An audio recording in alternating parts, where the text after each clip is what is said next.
বাংলায় জমানা বদল হতেই ভেঙে খান খান তৃণমূল। যে দল গত 15 বছরে বঙ্গের ক্ষমতার অলিন্দে ছিল, তারাই আজ ভেঙে চুরমার। পরিস্থিতি এমন জায়গায় গিয়ে দাঁড়িয়েছে, দলের প্রতীক এখন মমতা বন্দ্যোপাধ্যায়ের হাতে থাকে কিনা তা নিয়ে প্রশ্ন উঠতে শুরু করেছে।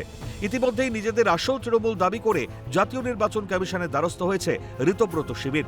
অন্যদিকে কয়েকজনকে নিয়ে লড়াই চালাচ্ছেন মমতা। ইতিমধ্যে দুপক্ষের থেকেই 6 জুলাই জবাব তলব করেছে কমিশন।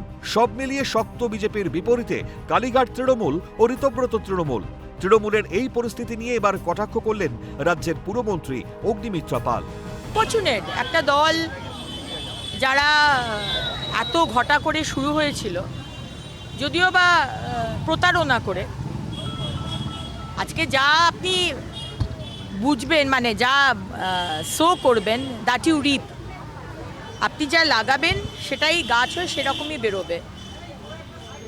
মমতা ব্যানার্জি যেভাবে নিজের টিএমসি তৈরি করেছিল কংগ্রেসকে ধোঁকা দিয়ে, আজকে যাদেরকে তিনি নিজের হাতে নিয়ে এসে দলে ঢোকালেন, দল গঠন করলেন, আজকে তারাই তাকে আবার ধোঁকা দিল। এটাই ট্রেন্ড, এটাই বলেছে। আপনি যেমন কর্ম করবেন তা আপনি তার। তিনি বলেন, বিধানসভার মধ্যেই তারা বিভ্রান্ত হয়ে পড়ছেন। তারপরেই বিরোধীদের টুকরো টুকরো অপোজিশন বলে কটাক্ষ করেন পুরমন্ত্রী। আমরা কিন্তু একটা শক্ত স্ট্রং একটা অপোজিশন চেয়েছিলাম।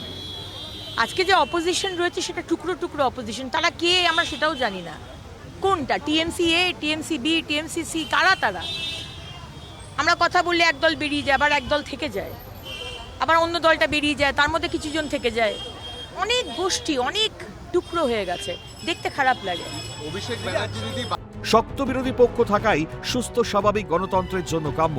আর এই বিরোধিতা 21 পরবর্তী সময়ে করে দেখিয়েছে বিজেপি। তৃণমূল ভাঙন ধরানোর চেষ্টা করলেও শুভেন্দু অধিকারীর নেতৃত্বে লড়াই চালিয়ে গেছেন বিজেপি বিধায়করা। আর সেই লড়াইয়ের পরিণাম দেখা গেল 26-এর নির্বাচনে। কিন্তু যে দল গত 15 বছর রাজ্য শাসন চালালো, আর এখন তারাই ছিন্ন ভিন্ন। ক্যালকাটা নিউজ।